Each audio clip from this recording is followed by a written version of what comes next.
बेटी, पापा मेरा घर कौन सा, मायका या ससुराल? तुम्हें कितनी बार बताया है, मेरे तैयार होने से पहले मेरा नाश्ता तैयार हो जाना चाहिए। शादी के 25 साल बाद भी मुझे क्यों बार बार एक ही बात बतानी पड़ती है? लता, तुम्हें क्या है? तुम तो आराम से घर पर रहोगी, मुझे काम पर जाना पड़ता है। तुम हो कि हमेशा बेवकूफ़ों जैसी हरकत करती हो। अगर तुम यह जानबूझकर करती हो तो याद रखना, मुझसे बुरा कोई नहीं होगा। आज भी प्रशांत का पारा चढ़ा हुआ था। इन कटु शब्दों में अपना गुस्सा उतारते हुए, गीला तौलिया कुर्सी पर फेंकते हुए प्रशांत गुस्से से लता की तरफ देखने लगा। लता के लिए प्रशांत का यह बेवजह गुस्सा कोई आम नई बात नहीं थी। वह महीने में 3-4 बार ऐसी ही लता पर बरस पड़ता था। पहले पहले लता उसका विरोध किया करती थी, लेकिन जब कई सालों तक प्रशांत में कोई बदलाव नहीं दिखा तो लता ने खुद को ही बदल दिया।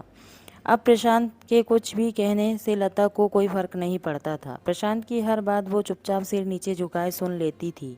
शादी के पहले 5 साल तक लता ने पूरी कोशिश की कि प्रशांत को बदला जाए, लेकिन फालतू का गुस्सा करना और बाद में लता को भला बुरा कहना, यह मानो जैसे उसकी आदत बन गई थी। कोई भी बात विवाद होता तो प्रशांत सीधा लता को बोल देता, अगर मैं तुम्हें अच्छा नहीं लगता तो क्यों नहीं चली जाती अपने मायके, क्यों रहती हो मेरे साथ? इतना बस। कुछ होने के बावजूद लता प्रशांत के साथ रहती थी, क्योंकि उसे अपनी बेटी की फिक्र थी। और वह जाती भी तो कहाँ? अपने बूढ़े हो चुके माँ बाप जो इस उम्र में परेशान करना वह नहीं चाहती थी। समाज और लोग क्या कहेंगे, यह भी तो उसे देखना था। वह इतनी पढ़ी लिखी भी तो नहीं थी कि खुद जाकर कोई नौकरी कर सके और अपना और अपनी बेटी का पालन पोषण कर सके। लता को अब अपनी फिक्र नहीं थी, उसको फिक्र थी तो बस अपनी शादी लायक हो रही बेटी की। लता नहीं चाहती थी कि पति पत्नी के झगड़े की वजह से काव्या डिस्टर्ब हो। काव्या की पढ़ाई पूरी हो चुकी थी, उसके लिए अब शादी के रिश्ते आने लगे थे। कई रिश्तों को काव्या ठुकरा चुकी थी। 2-3 महीने बाद एक अच्छा रिश्ता आया। रिश्तेदारों और पहचान के लोगों ने भी लड़के की बहुत गुणगान किए थे। प्रशांत एक शाम अपनी बेटी के पास बैठकर उसे बताने लगा, काव्या बहुत अच्छा लड़का है, पढ़ा लिखा है, बड़ा घर है, बहुत अच्छी नौकरी है। ऐसे रिश्ते बार बार नहीं आते बेटा, इस बार मना मत करना। काव्या अपने पिता से ज़्यादा बात नहीं करती थी, शायद डरती थी या शायद नफरत करती थी। लेकिन आज वो अपनी पूरी हिम्मत इकट्ठा कर बोली, मुझे अभी शादी नहीं करनी है पापा, मैं नौकरी करना चाहती हूँ, खुद अपने पैरों पर खड़ी होना चाहती हूँ। हाँ तो इसमें क्या बड़ी बात है? मैंने लड़के से बात की है, वह तुम्हें किसी बात के लिए नहीं रोकेगा। तुम शादी के बाद भी नौकरी कर सकती हो, वह तुम्हें नौकरी के लिए परमिशन दे देगा। प्रशांत बोला, मेरा नौकरी करना या ना करना उसकी परमिशन पर क्यों डिपेंड रहेगा पापा? काव्या ने पूछा। मैं कह रहा हूँ ना, तुम्हें किसी भी चीज़ की कमी नहीं होगी वहाँ। ऐसे रिश्ते बार बार नहीं आते, इसे ठुकरा मत, बहुत खुश रहोगी तुम वहाँ। प्रशांत बोला, पापा क्या मैं उतनी ही खुश रहूँगी जितनी मम्मी इस घर में खुश है? काव्या ने तंज कसते हुए कहा। आज तुम्हारी जबान कुछ ज़्यादा नहीं चल रही है? प्रशांत गुस्से से आंखें बड़ी करते हुए बोला, पापा मुझे शादी ही नहीं करनी है, क्योंकि शादी के बाद अगर वह लड़का आपके जैसे निकला तो मैं क्या करूँगी? मुझे आपके जैसा जीवन साथी नहीं चाहिए, जो बिना बात के मुझ पर हमेशा चिल्लाए। मुझे कुछ भी अपनी पसंद का लेना हो तो 10 बार सोचना पड़े, कहीं वह नाराज़ ना हो जाए। मेरी तबीयत कैसी भी हो उसे परवाह ना हो। रोटी थोड़ी सी मोटी बन जाए तो घर सर पर उठा ले। उसकी चेकबुक ना मिले तो भी मेरा ही दोस्त निकाले और हर छोटी मोटी बात पर मुझे मायके जाने के लिए कहे। काव्या ने अपना दिल खाली करते हुए पापा से कह दिया। प्रशांत का गुस्सा 7वें आसमान पर था, लेकिन उसके मुंह से एक भी शब्द नहीं फूट रहा था। वो काव्या की बातें सुन रहा था। काव्या उतना ही बोलकर चुप नहीं हुई। आज पहली बार वह अपने पापा के सामने इतना कुछ बोल रही थी।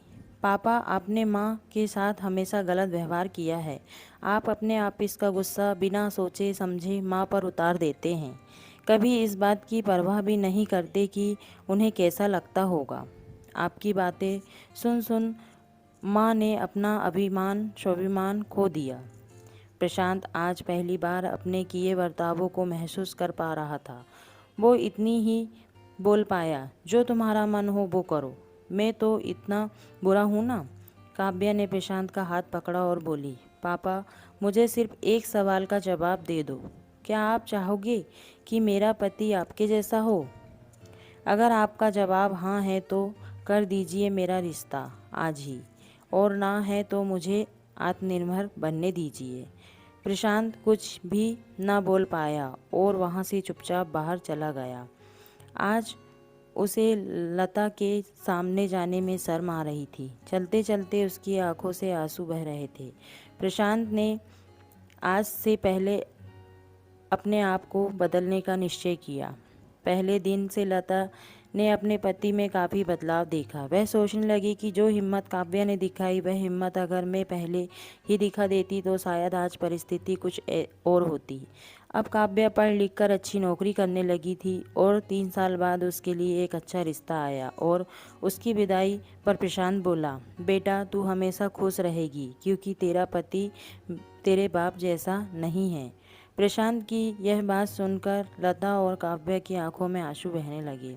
दोस्तों, हमारे समाज में औरतों को भले ही देवी का दर्जा दिया जाता है, लेकिन वह स्वतंत्रता नहीं दी जाती जो उन्हें देनी चाहिए। उन्हें बचपन से ही पराया बताया जाता है कि वह पराया धन है। स्कूल से आने में देर हो जाए तो पिटाई मिलती है। मोबाइल पर बातें करते हुए दिख जाए या खिड़की से झांकते हुए दिख जाए तो शक किया जाता है।